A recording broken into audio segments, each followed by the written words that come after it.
Good evening, everyone. Today, I'm going to show you the correct way of folding a letter. As you can see, the letter head is on top. I want to take this paper and visualize 1/3, 1/3, 1/3. Take the bottom 1/3, fold it up towards the top.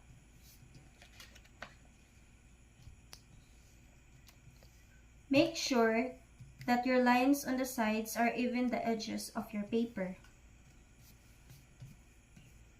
Then, take the top and fold it down towards the bottom. See to it that the top will not reach all the way to this very first fold. Then, put it inside the envelope like this.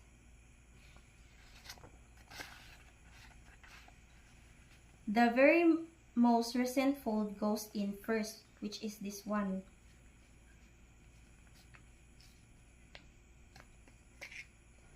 As you can see, the very first fold should be the last thing to go in. When the recipient of the letter open it,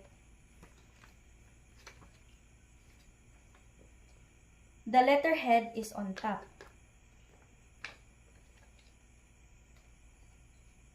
So, that's all for today. I hope you learned something from me. Thank you.